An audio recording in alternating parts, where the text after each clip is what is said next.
xibaar yu wér te wóor ca tàng ba abonnez-vous pour ngeen di mën di jot suñuy vidéo. daleen ak jàmm seen bi di Buzz 221D kii di Abdou Mbow di akub député bu kenn dootu présenté ci réew mi di Sénégal tey lu premier ministre bii di Ousmane Sonko daal di teew biir assemblée nationale di tontu ci question d'actualité yi kii di Abdou Mbow daal dina koy laaj daal di koy jëmale ci ndax waaw wala déet dinañ daal di criminaliser góor jigéen ci réewu Sénégal comme ni mu ko diggee woon ginnaaw ba mu nekkee woon ci opposition bi. si li ni mel buñ sukkandikoo ci kii di Abdou Mbow ne nemmeeku nañ ko ne ci réewu Sénégal daal di nañuy démanteler ak réseau góor jigéen bu mag a mag. waaye ne réseau boobee lu ko daal di garaawal moom mooy que ne dafa daal di am ay góor jigéen yu fa daal di nekk te ne ñooñee dañuy jël de manière volontaire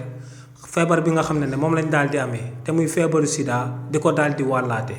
waaye ne leneen lu ko daal di jaaxal moom mooy que ne ñi nga xam ne ñoom ñooy wàllaate sida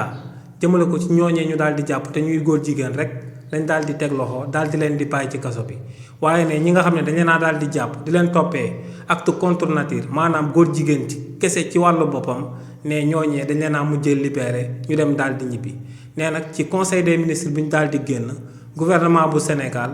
daal dinay jël akub décret présidentiel ngir ñu gën a daal di yokk daan ñuy daal di teg ci góor jigéen ñi. waaye ne li ni mel tekkiwul que ne réewu Sénégal dañoo nama daal di criminaliser góor jigéen ci réewu Sénégal te ne kii di Ousmane Sonko ginnaaw ba mu nekkee woon ci opposition bi moom ci wàllu boppam moo diggoon Sénégalais yi que ne bis bu ñu ko tabbee dina daal di criminaliser góor jigéen ci réewu Sénégal te ne lu leer ba am moom mooy que ne nekkul ci tànk daal di amal li ni mel ndax ne daa daal di jël benn projet de loi yokku daan yi waaye ne criminalisation amalaguñ ko te ne gouvernement bu bees bi nekkul ci jéego daal di amal li ni mel. kàddu yooyu la kii di Abdou Mbow daal di fësal la daal di ko jëmale ci jëmm premier ministre bii di Ousmane Sonko. xibaar yu wér te wóor ca tàng ba abonnez-vous pour ngeen di mën di jot suñuy vidéo.